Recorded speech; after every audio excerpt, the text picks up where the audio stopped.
Buenos días y bueno, antes de nada, por supuesto, dar las gracias a los organizadores por invitarnos a estar aquí. La verdad es que os confieso que para mí es muy estimulante poder hablar, compartir estos minutos con una audiencia de personas que están en ese momento de su vida de explorar alternativas de futuro en un ámbito tan complejo como es la ciencia. Y es muy estimulante y a la vez es un gran reto, y lo es por tres razones, ¿no? Por razones personales, por razones estructurales y por razones también, yo creo, de la coyuntura que atraviesa nuestro país, ¿no?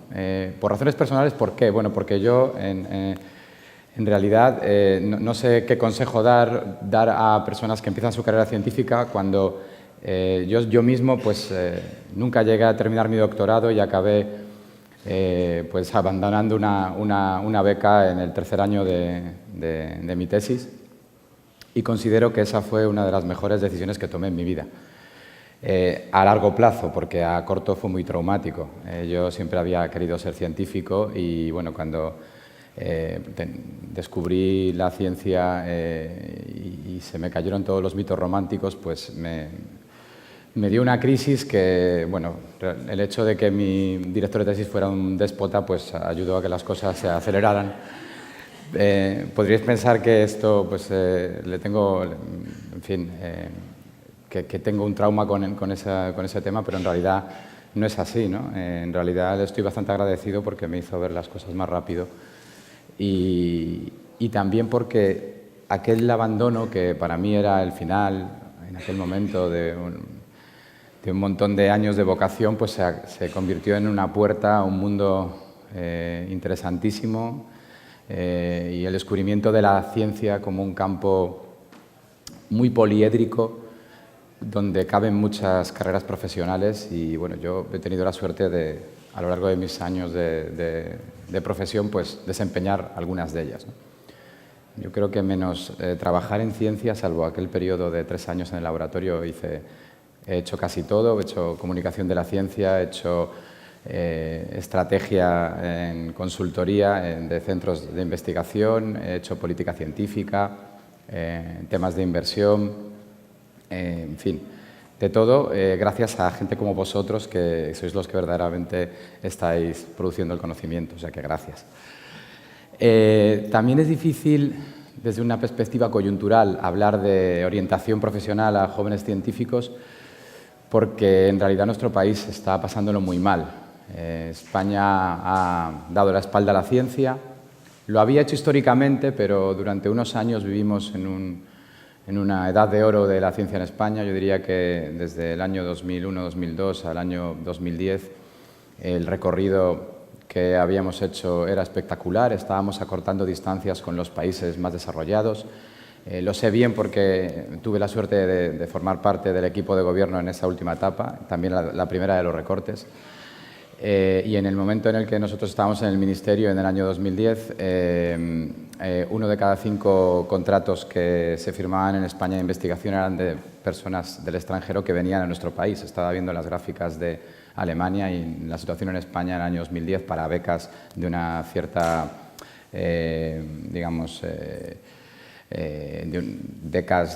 las becas más sofisticadas que puede haber o las más centradas en la excelencia, pues eran atractivas para investigadores de muchos lugares del mundo, entre ellos Alemania, que si no recuerdo mal era la tercera comunidad más importante de investigadores extranjeros en España, después de la italiana y la colombiana. No sé cómo estarán las cosas ahora, pero sospecho que bastante diferentes, porque el resto de Europa, el resto del mundo, ha superado la crisis y se ha vuelto a enganchar al tren del conocimiento. Como medias, Europa ahora mismo está invirtiendo en ciencia un 25% más que en 2008, mientras que España todavía invierte un 10% menos que en 2008, lo que significa haber retrocedido más de 10 años atrás en nuestra capacidad de hacer ciencia. Y al mismo tiempo pues empezamos a ver ya los efectos de este abandono. Hemos retrocedido también 2 posiciones en el ranking internacional de producción científica. Por tanto, pues, también estas razones pues, no es fácil orientar a jóvenes investigadores. Y por último, hay un tercer reto para mí hoy, que es tratar de orientar a personas en un momento de la historia en el que algunos sospechamos que estamos a punto de vivir una disrupción total en la naturaleza del empleo.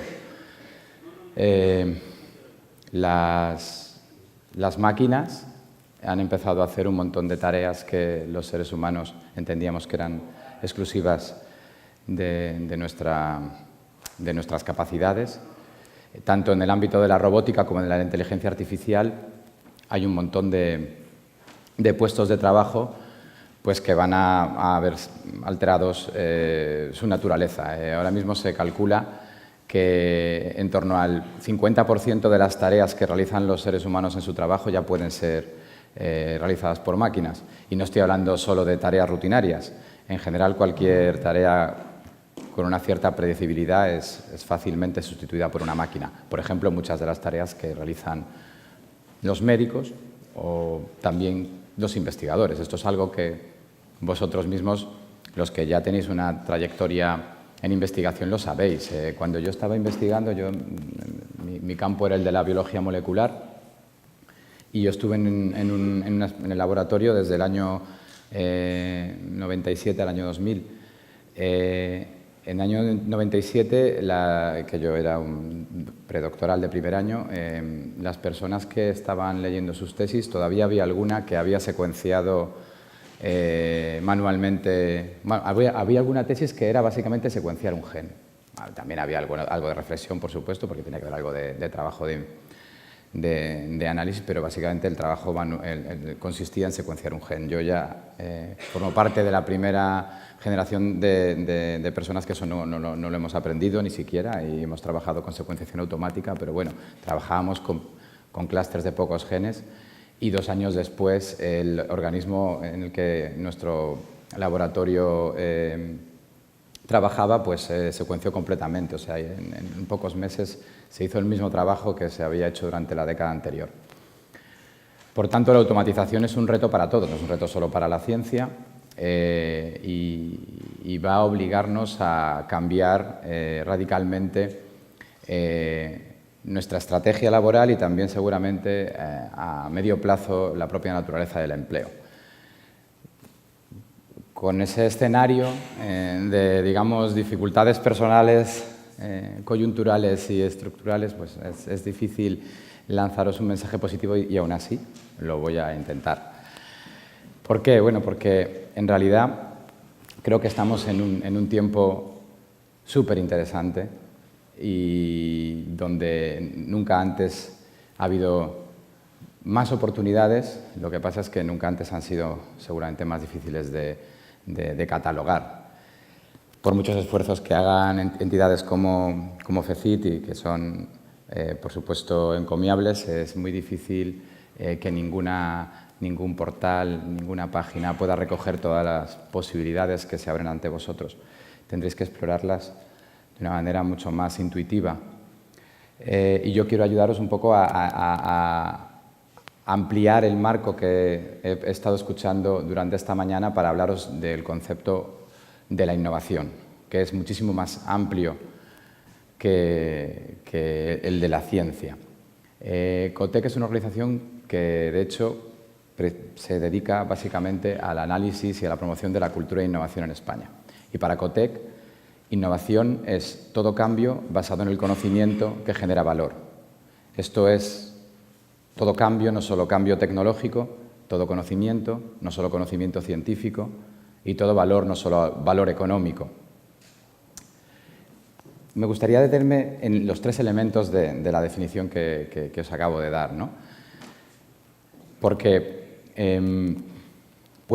se dan circunstancias donde tenemos cambios que aportan valor, pero no están basados en el conocimiento.